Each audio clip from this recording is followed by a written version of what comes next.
My mother-in-law is insisting on a paternity test because our kids turned out to be lighter skinned than expected.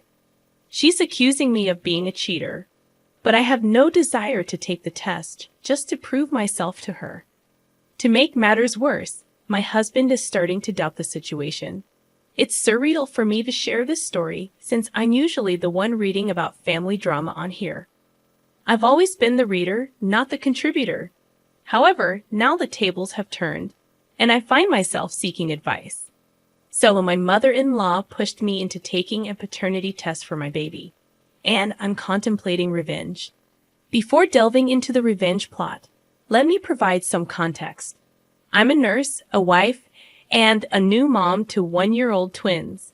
My husband Dave and I met 3 years ago while studying at the same university. Despite initially being just friends due to other relationships, we eventually became a couple. Our relationship faced challenges, particularly with our parents. My dad had reservations initially, but he warmed up to Dave. On the other hand, my husband's mother, now my mother-in-law, never liked me. Her disapproval stemmed from her colorist views, as she wasn't thrilled that her son chose a dark-skinned woman like me. The relationship with his parents, especially his mother, posed difficulties, but we persevered. Fast forward to the birth of our twins, and things took an unexpected turn. Despite both of us being dark-skinned, the twins emerged with light brown skin, hazel eyes, and a different hair texture. This raised eyebrows and led to doubts about their parentage. Even though I had a normal and comfortable pregnancy, the unusual appearance of our twins sparked suspicion. I assured people that their features would likely settle into a more familiar look over time, given some family mixing on my side. However, as months passed, their hazel eyes persisted, and their light skin showed no signs of darkening. Now I'm grappling with the demand for a paternity test and contemplating how to deal with my mother-in-law's accusations. So, the snarky comments escalated after the first time I heard a blatant accusation. It happened during the twins' 6-month get-together, a family gathering we organized. One of the aunts remarked on how the babies hadn't darkened and now looked more like a milk chocolate mix than a dark chocolate mix, making a clear accusation of infidelity. What bothered me more was my husband's silence, a tacit agreement with the accusations. The accusations continued throughout the function, with family members making similar comments. By the end of the night, I was exhausted and frustrated. My husband chose to leave me to manage the twins as he went off to play games with his cousins. When the babies wouldn't stop crying and I asked for help, my mother-in-law suggested I call my actual baby daddies and stop embarrassing her son. That was the breaking point. A heated argument ensued, and I ended up staying at a friend's that night. The arguments persisted, and whenever I was around the family, my mother-in-law made sure her suspicions were heard loud and clear, regardless of the audience. This went on for a month before she began pressuring me to get a paternity test, which I adamantly refused.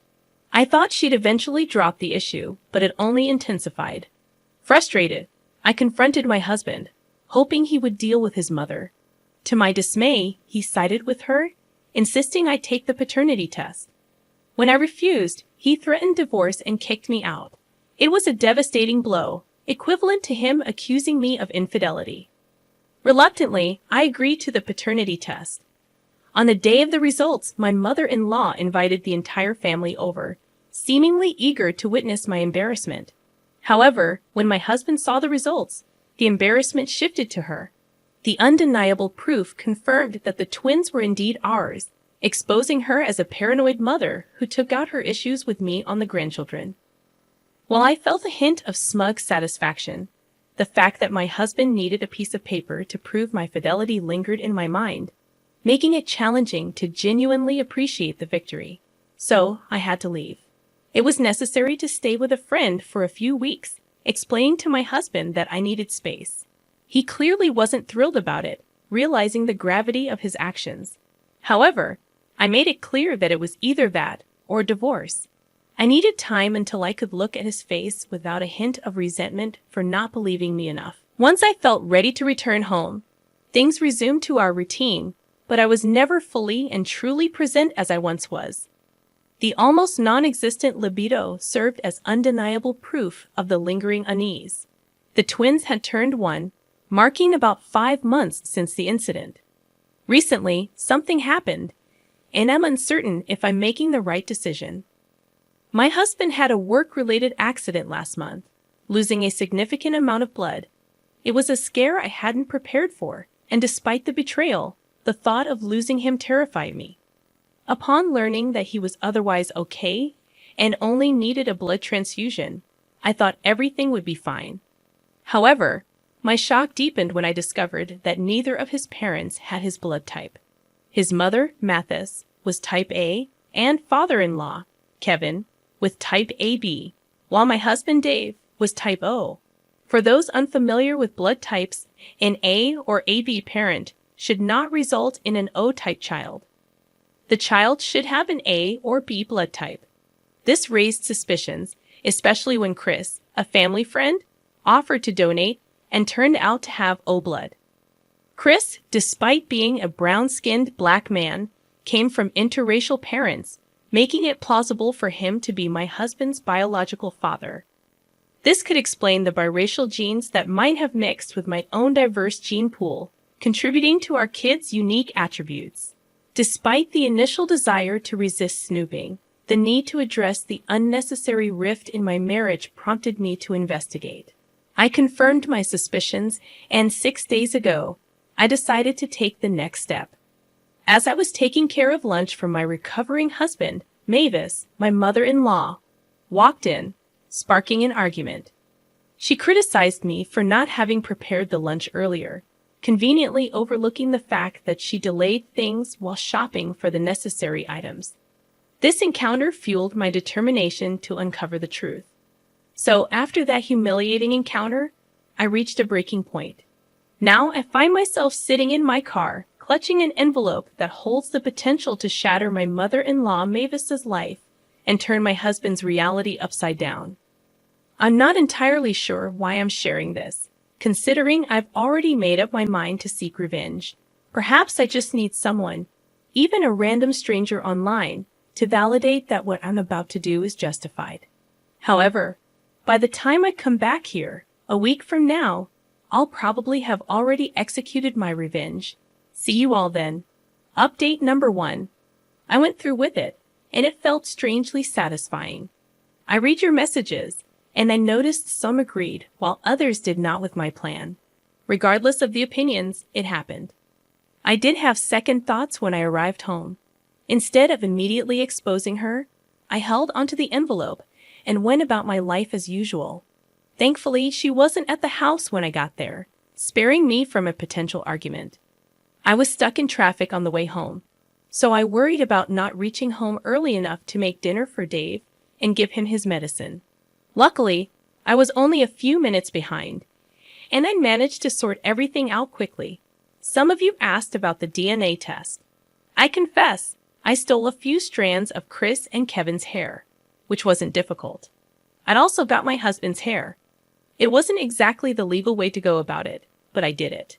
I checked the results again that night while my husband was in the bathtub, and my suspicions were once again confirmed.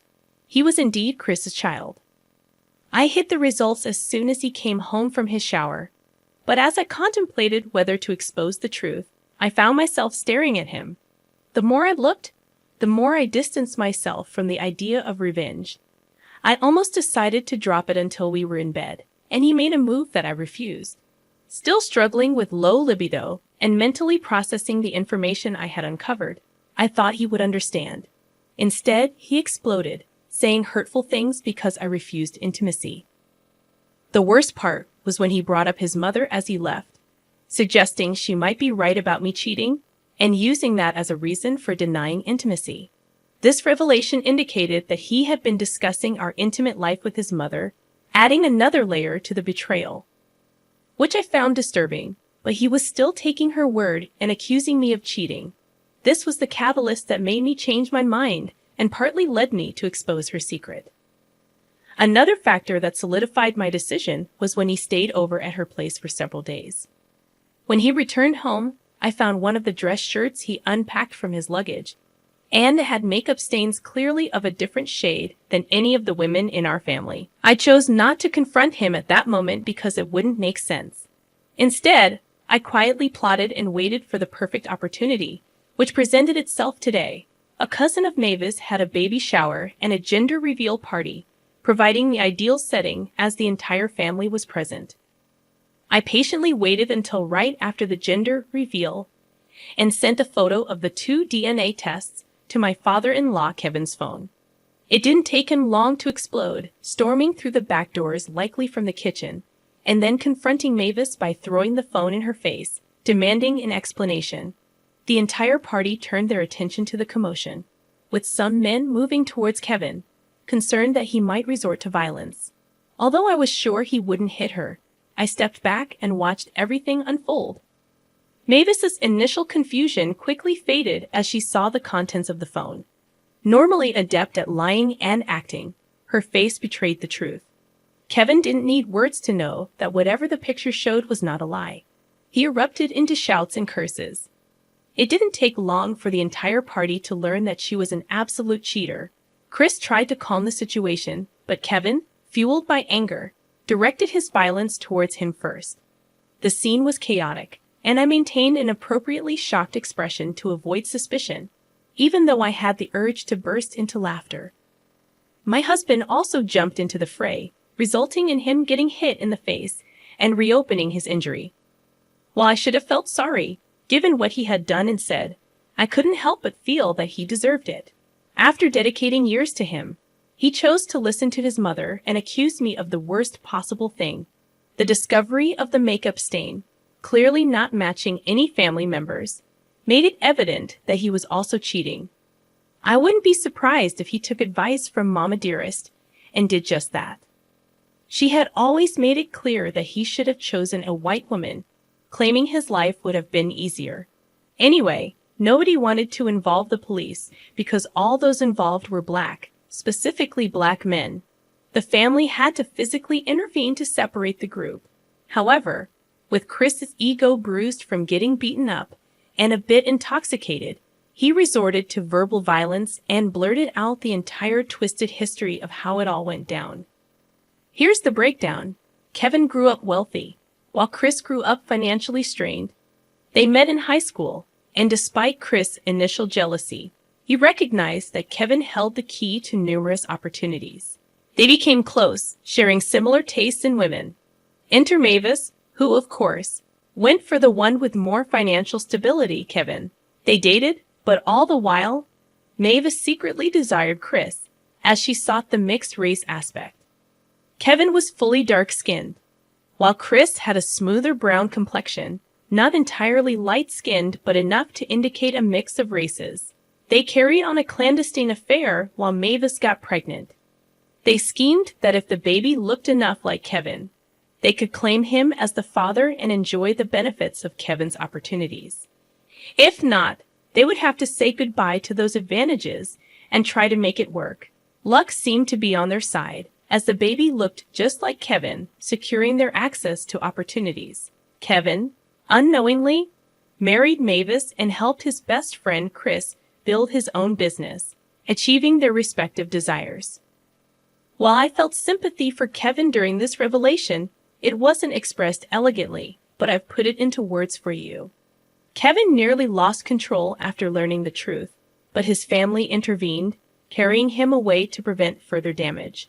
Mavis, in the meantime, was visibly distraught, knowing that Chris was already married with a family of his own. After these revelations, we headed back home. I had to drive and put the babies in their car seats, since my husband was a mess throughout the journey. I didn't bother trying to talk to him when we got home. Eventually, as the evening wore on, he dressed and left home without uttering a word to me. Here I am now in bed, typing this and watching to see how everything unfolds. If there are any significant changes, I'll update you all. Updates. So Kevin is filing for divorce and initially considered pursuing a lawsuit for paternity fraud against Mavis. However, he decided against it and proposed a different deal. In this new arrangement, Mavis would sign away any rights to half of Kevin's assets. And, in return, Kevin would forgo pursuing a legal case against her. Mathis, however, has been making it difficult for Mavis to agree to this deal. If she signs, she would be giving up a substantial amount, including a luxurious lifestyle and a sizable house. With only a few thousand in her savings, signing away her rights would leave her unable to maintain her current lifestyle. The situation is complicated by the fact that she can't rely on Chris, who is dealing with issues in his own marriage as their secrets unravel. It was discovered that Chris and Mavis were still involved even after she got married, coinciding with the time Chris met his current wife. As for my husband's reaction to all this, he's been heavily drinking and ignoring me when I try to talk to him. I wonder if he suspects I played a role in this, but at the same time, I don't care much. He has come home with similar makeup stains from the last time, and I'm just observing how things unfold. If his work is significantly affected, I might step in, as I don't want my children to grow up without their dad, or with an alcoholic father. I'll update you all whenever the next event unfolds. Some of you seem quite invested, making the situation more amusing. See you until next time. Update number 3, final update. A lot has happened since the previous update. In the battle between Kevin and Mavis over her signing away her rights to half his assets or facing a paternity fraud lawsuit, Kevin emerged victorious. It was discovered that Mavis couldn't afford strong enough lawyers for the case, and the one she consulted flat out told her she had no chance of winning. Eventually, she signed away everything. The eviction that followed was swift and ruthless. Kevin gave her minimal time, and as soon as it was up, he had people ensuring she left. My husband, easily convinced to let her live with us, worsened our already failing marriage. His mother's behavior escalated from bad to tyrannical, and I felt like a prisoner in my own home. Over the last few weeks, I've stayed at friends, hotels, and motels on many nights with the twins. When things got worse, Dave was no help. He seems only to care about drinking, leaving early for work, and returning late, likely cheating. He's also started neglecting not only me but also the kids. I attempted to address the issue with him multiple times, even leading to arguments. In the midst of one argument, he said hurtful things, including calling me an annoying chick and expressing regret for not listening to his mother's advice to find a white woman. After that, I concluded that divorce was the best option, and I started preparing for it. However, I found myself weighing various options, considering the need to find temporary accommodation, cover babysitting expenses, and handle legal costs. A few weeks later, I had another argument with Dave, and during my absence, my mother-in-law discovered the hidden DNA test results. When I returned home, a heated argument ensued, revealing that Dave had been part of the plan to maintain the facade for financial gain. Their scheme involved inheriting Kevin's construction company, a $1 million business. My attempt to defend myself led to physical violence, and the police were swiftly involved. Dave spent the night in jail, and Mathis had to arrange his bail. Kevin, learning about the situation, reached out to help me with the case against Dave. He not only assisted me, but also supported me in obtaining child support and securing the house where Mavis had been living. Mavis, attempting to threaten me, faced charges of assault. With evidence of Dave's violent behavior and increased alcohol consumption, I gained control of the custodial arrangements for the children. In the aftermath, I decided to sell the house and purchase an apartment in a secure location. This move was to safeguard against any potential threats from Dave or Mavis. Despite their chaotic lives, I wanted to ensure the well-being of my children. I appreciate those who followed this roller coaster journey, and I invite you to share your thoughts or similar experiences in the comments. If you're new to the channel, I'm Mr. Reddito, and I share stories daily. Feel free to subscribe and like the video. See you in the next one. I found myself unemployed, prompting me to turn to my stepmother for assistance. To my dismay, she responded with laughter, dismissing me as useless. However, she seemed to have overlooked a crucial detail. I held the reins in this dynamic. Despite my initial reluctance to share this story, the twists of life led me to this throwaway account where I could vent my frustrations, anger, and disappointment. Allow me to set the stage for a better understanding of my situation. I had a thriving career at a major magazine company, affording me a comfortable lifestyle that I had always aspired to. My father, a dedicated worker, instilled the value of hard work in me. Unfortunately, unforeseen circumstances led to his job loss, leaving us grappling with financial uncertainty. Enter my stepmother, with whom I maintained an on and off relationship. One might assume that, given my father's unemployment, she would step up. However, that assumption proved incorrect. Accustomed to a life of homemaking, she had been granted this luxury by my father, who believed his income sufficed. The blame lay with him for fostering this mindset. In an effort to support them, I took on the financial burden, covering their rent, groceries, and other essentials. I even secured a personal assistant position for my stepmother at my workplace, hoping to ease the strain. As she settled into her new role, life took an unexpected turn, prompting me to share my story here. Fast forward to a day at the office, engrossed in writing an article, when my stepmother, wearing an uncharacteristic smile, entered. Despite her infrequent displays of joy, she proposed a lunch outing, citing our lack of shared meals since her employment. While perplexed, I agreed, only to have my colleague Jane express concern about the unusual invitation. As we sat down at a nearby restaurant, engaging in small talk, my stepmother's motive came to light. She thanked me genuinely for securing her job, a gesture I had never anticipated from her. The unexpected turn continued as she expressed a desire to improve our relationship, acknowledging her past behavior and lack of maternal instinct. She attributed this to a traumatic childhood, a revelation that softened my perception of her. We concluded lunch with a mutual commitment to working on our relationship, a revelation that warmed my heart. Despite the rocky history, the prospect of a closer bond with my stepmother became a source of happiness.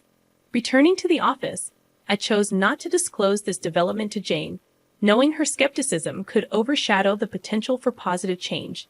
Everyone, including my stepmother, deserved a fair chance at redemption and connection. Update number 1. My life currently resembles a roller coaster, with everything seemingly falling apart. I question whether I can even fix the chaos unfolding. It's been a few weeks since the lunch date with my stepmother, and things have been progressing positively between us. We agreed to take things slow and not rush into anything. However, as I sit in my office engrossed in proofreading one of my articles, an unexpected storm hits. My usually cheerful supervisor walks in looking agitated, a stark departure from his typical jolly demeanor. Sensing something is amiss, I inquire about his mood. He responds with a raised eyebrow and a heavy sigh. As he sits across from me, the tension in the room intensifies. He gazes at me, disappointment etched on his face, and proceeds to express his profound disappointment. Confused and trying to grasp the situation, I'm handed a stack of documents. Scanning through them, I discover there was a crucial meeting last weekend, mandatory for all journalists at the company. Strangely, I never received any communication about this meeting. My supervisor chastises me for missing such a vital event, deeming it unprofessional and indicative of my complacency. Despite my protestations and assurance that I was unaware of the meeting, he accuses me of not taking my job seriously. The bombshell drops when he declares that I'm no longer employed, citing my recent promotion as a mistake. Shocked and fighting back tears, I defend myself, emphasizing my dedication over the past 5 years. It's a stark contrast to the impeccable record I've maintained. Nevertheless, he remains resolute, demanding my departure within the next 10 minutes, threatening to involve security if I resist. Update number 2. As I hastily pack my belongings, emotions run high. The unfairness of losing my job without a chance to explain or defend myself weighs heavily. In my car, the tears finally flow as I grapple with the reality of unemployment. The impact on my ability to support my father and the dashed dreams of a luxury car from my savings further compound the despair. Update number 3. Reflecting on this harsh lesson, I realize I placed unwarranted trust in people. The disappointment of betrayal stings, especially as my stepmother remains conspicuously absent during this challenging time. A week post-termination, only Jane has reached out to check on me, highlighting the true colors of those I once considered close. The realization that my stepmother hasn't bothered to inquire about my well-being, despite knowing about my job loss, adds another layer of disappointment. I muster the courage to visit her and my father, only to be met with an indifferent attitude, leaving me questioning the sincerity of her earlier expressions of wanting to work on our relationship. Since my termination, my stepmother greets me with a slight smile and shakes her head. Expressing my need for her support and recalling our agreement to work on our relationship, she bursts into laughter. Amidst her laughter, she dismisses me as a joke and claims it's my fault for getting fired. Shocked, I confront her, but she continues, labeling me an entitled, spoiled brat who should have taken my job more seriously. Baffled by this sudden change in demeanor, I resist stooping to her level. I point out the irony of her calling me spoiled while residing in the house I pay rent for. Mentioning the rent matter visibly shakes her, but I decide not to engage further, declaring that I won't bother her again. Days pass, and I focus on job hunting, still reeling from the betrayal. A knock at the door interrupts my search, and it's Jane with disturbing news. Relieved that my relationship with my stepmother is non-existent, she reveals that my stepmother orchestrated my firing. Apparently, she deliberately withheld details about a crucial meeting organized by her boss, leading to my dismissal. Jane's revelation extends further. She caught my stepmother and my former supervisor making out in the office a few days ago. The shock hits me as I grapple with the realization that not only did she get me fired, but she's also cheating on my father with my ex-supervisor. Update number 3. Armed with this information, 2 weeks pass as Jane and I gather evidence to prove my unfair dismissal and expose the affair. In the past week, Jane has been instrumental in helping me schedule a meeting with the CEO, human resources manager, my stepmother's boss, and my former supervisor. As we gather in the boardroom, tension fills the air. Upon my supervisor's inquiry about the presence of others, I assure him that everything will be revealed soon. As my stepmother walks in, my supervisor's expression changes noticeably. I begin to explain the purpose of the meeting, to prove my innocence and expose the unfair circumstances surrounding my dismissal. I present documents to everyone in the room, demonstrating that I was never emailed details about the crucial meeting weeks ago, stressing that Maria, my stepmother, never informed me despite ample opportunities to do so. I catch the attention of the CEO, who nods in agreement. The focus then shifts to my stepmother's boss, who questions Maria about why she didn't email me the meeting details and why she lied about it. Maria stammers and freezes, unable to provide a satisfactory answer.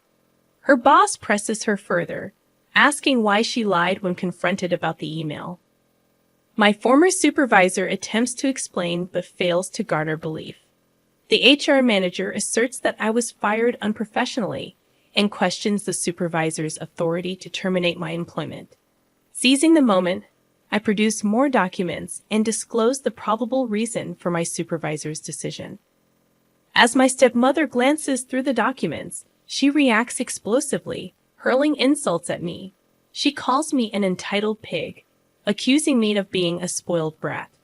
Her outburst intensifies as she wishes my father could witness what she perceives as my evil nature. In a shocking turn, she attempts to physically harm me, but my attorney intervenes, preventing the assault. Security is summoned, and my stepmother is escorted out of the building, promptly fired. The CEO declares that my stepmother will no longer work for the company. The revelation on the documents exposes her deceitful actions, leading to her immediate termination. The documents, acquired through a breach of privacy, on her public office computer, reveal social media conversations between her and my supervisor, further substantiating their collusion. The CEO expresses disgust at her behavior, emphasizing that she crossed professional and ethical boundaries. Update number 4. A month has passed since the exposure of my stepmother and supervisor's wrongdoings. Both were fired immediately, a consequence they deserved. However, my relationship with my father suffered a severe blow when he defended my stepmother's actions and blamed me for the turmoil. He justified her cheating, claiming neglect on his part.